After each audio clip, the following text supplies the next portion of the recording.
In 2017, I wrote one of the first books on intermittent fasting in the UK. I've practiced intermittent fasting for over 10 years, and it has quite literally changed my life. Since writing my book, The 2 Meal Day, I've helped over 1,000 women lose weight and keep it off. And I've now changed my mind on fasting. In this video, I'll show you why intermittent fasting can be a powerful tool for weight loss, but why it might not be the right tool for women over 40 who are trying to lose weight. You'll also learn the biggest mistake most women make when trying intermittent fasting, how hormones, stress, and your metabolism change everything after the age of 40, and how to get all the benefits of fasting without stressing your body and getting any of the negative side effects. But before I show you why intermittent fasting might do more harm than good if you're a woman over 40, we need to get clear on what it actually is. Because right now, intermittent fasting is being marketed like it's a magic pill. Skip breakfast, shrink your eating window, and burn fat automatically. Those are the claims. But there's a lot more going on beneath the surface. Intermittent fasting at its core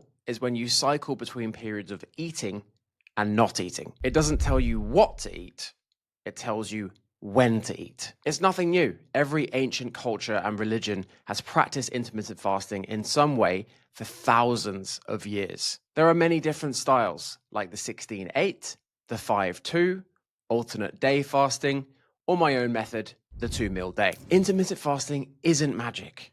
By limiting the window of time in which you can eat, you can naturally reduce how often you eat. And when you eat less frequently, it becomes easier to eat less without tracking, weighing, or overthinking every single bite. That's how it works. It helps create a calorie deficit, which is the foundation of every successful fat loss strategy, no matter what the method. But unlike other restrictive, unenjoyable diets, intermittent fasting can be sustainable and enjoyable. Not only can it help with weight loss, but it can also improve your metabolic flexibility, which is your body's ability to switch effortlessly between different fuel sources, whether it's the sugar from food, stored carbohydrate in the muscles and the liver, and your body fat. When you can effortlessly shift between the different fuel sources, everything changes. You feel fewer cravings, more stable energy levels, and less urgency around food. For many people, myself included, fasting can feel natural and not forced. There's no complicated rules, there's no obsessing over macros, just eating larger meals less frequently and enjoying sustainable weight loss. I've fasted for over 10 years. I eat 2 large, satisfying meals per day, and it helps me stay lean, energized, and in control of my relationship with food all year round. Sounds great, right? End of video. Go try intermittent fasting. No, that's not what I'm saying. Because here's the part that nobody talks about. The same exact approach that helped me feel amazing can help other people, especially women over 40, feel anxious, fatigued, obsessed with food, and totally out of balance. And this is because there are some fundamental differences between men and women which have to be taken into account. Because when you start fasting, you're not just changing your meal schedule and eating less, you're altering your hormones, your metabolism, and your stress response. So before you dive deeper into fasting or blame yourself for doing it wrong, let's look specifically at what's going on beneath the surface. If you're watching this video, chances are you're a woman over 40 who's struggling with your weight, just like so many of the women that I work with. You're smart, driven, and incredibly disciplined, but you're still stuck. And why is that? It's likely because you're trying to do what used to work in your 20s and 30s. Back then, cutting out carbs, dropping to 1,200 calories, smashing gym sessions, all of that could have helped you lose weight in the past. But once you hit your 40s, the perimenopause and the menopause changes everything. Your hormones shift, your stress response shifts, your metabolism becomes less flexible, your energy levels plummet, and your body stops responding to those old strategies. And in fact, sometimes they can make things worse. So let's briefly talk about exactly what is going on within your body. As estrogen and progesterone decline during the perimenopause and menopause, several changes take place in your body. One key change is a reduction in insulin sensitivity, meaning that your body can become less efficient at processing carbohydrates. This can lead to higher circulating insulin levels, which can promote fat storage, particularly in the abdominal region. At the same time, the decline in estrogen affects how your body regulates appetite, energy, mood, and sleep. Research suggests that lower estrogen levels are linked to increased visceral fat accumulation. Even when you don't increase your calories, you can put on more belly fat. At the same time, your sensitivity to stress goes up. Cortisol, your main stress hormone, becomes harder to regulate. When cortisol stays elevated, it increases cravings, disrupts your sleep, and drives fat storage. It can actually make fat loss feel impossible. So if you then layer intermittent fasting on top of that, skipping meals, extending fasts, working out fasted, you're just adding more stress onto a system that is already overwhelmed. And the result? Your hunger spikes, your mood crashes, and you start questioning your willpower. But this has nothing to do with willpower. This is not discipline. You don't just need to try harder. You need to work with your physiology and your biology. Because lots of the clients I work with think they just need to try harder, but they don't. They need to work smarter. You need to nourish your body instead of depriving it.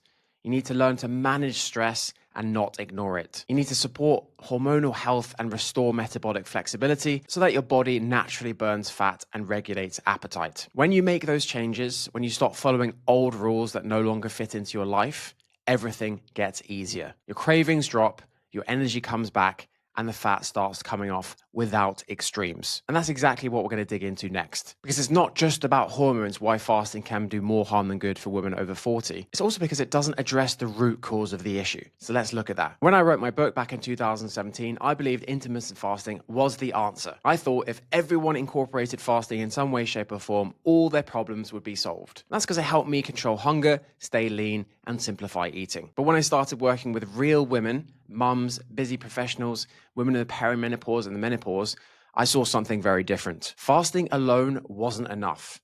And in some cases, it made things worse. Intermittent fasting can be a great tool. For some people, it's exactly what they need. It simplifies eating, reduces snacking, and helps them feel more in control. But that doesn't mean it's the answer, especially if you're a woman over 40 who's struggled with weight for years. For many of the women I work with, fasting doesn't address the root cause of why they put on the weight in the first place. It's just one tool, and in order to get long-term success, you need many tools for the job. So what are the root causes of weight gain? Well, it's emotional eating, it's stress, it's years of being stuck in all or nothing thinking, swinging between restriction and rebellion. These women know exactly what to do. Most of the women I work with feel like they know what they need to do. But the issue is they eat when they're stressed, overwhelmed, lonely, or as a reward at the end of the day. Or if they make a single mistake, then they give up and throw in the towel and tell themselves, I'll start again on Monday. When they've had a long, exhausting day at work, food is the only comfort that they trust. Fasting doesn't fix that. It won't teach you how to handle stress without turning to chocolate. It won't stop you from eating half a bag of crisps just because you feel like you broke the fast and made a mistake. It won't rewire the guilt or the shame that's built up after years of failed diets. And that's why for many women, fasting is just another fad diet that cannot be maintained in the long term. The weight might come off for a while, but it almost always comes back. That's because the emotional triggers, the perfectionism, the beliefs, the sabotage, they are all still there. So if this sounds like you and you've tried fasting, tracking, low carb, calorie counting, and nothing sticks, it's probably not about the food anymore. It's about what's driving your choices around food. I am less interested in what my clients eat, and I'm more interested in why they are eating. And that's exactly why I created my Cravings and Fat Loss Masterclass.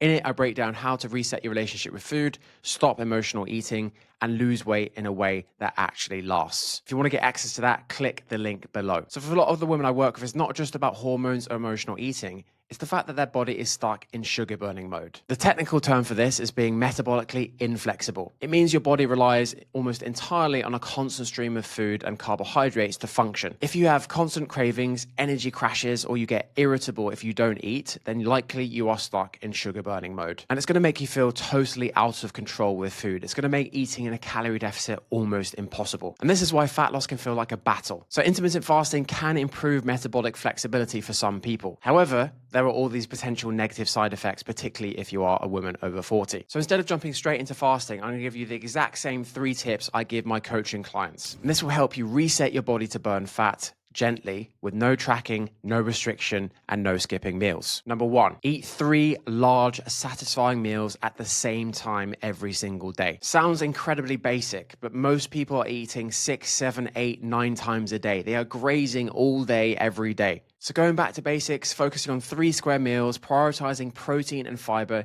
is going to make you feel fuller for longer. It's going to regulate your blood sugar, and you'll likely end up eating less as a consequence. Number 2, stop fucking snacking. Snacking is a massive problem. You could be eating 500 calories extra every single day just in snacks. And remember, every bite, lick, and taste counts, the BLTs. Snacking keeps you dependent on a constant stream of food to function. It will make eating in a calorie deficit almost impossible, but unfortunately it's become socially accepted and the social norm. But this is a relatively new issue. When you remove the snacks, your body is forced to start using its stored energy, aka body fat. This could be hard at first, but after about a week, it should feel effortless and you should feel less hungry overall. And number 3, get 7 to 15,000 steps in per day. Walking is underrated. It lowers blood sugar, reduces cravings, and signals to your body that it's safe to burn fat. And all of this without stressing your system or raising hunger levels. It's free, safe, and anyone can do it. And not just that, if you get 7 to 15,000 steps in, you could burn more calories than a hard workout. Yes, I said it, more calories. Anyone can do these 3 habits. So these 3 habits will improve your metabolic flexibility and naturally reduce your calorie intake. But not just that, they can be sustained in the long term. Give it a few weeks and you will feel less hungry, more energized, and more in control of your relationship with food. And therefore, eating less is going to become much, much easier. So if you're a woman over 40, your body, hormones, and stress levels require a more flexible and gradual approach. If you want to fast safely and effectively in a way that actually lasts, you need to start with these 3 habits, but also address the root cause of your weight gain. This means improving your relationship with food, learning how to fuel yourself properly, and addressing the emotional and mindset patterns that are driving your overeating. Only then can intermittent fasting become a supportive tool, not a stressor or a temporary fad diet. And that's why I gave you those 3 simple tips in this video.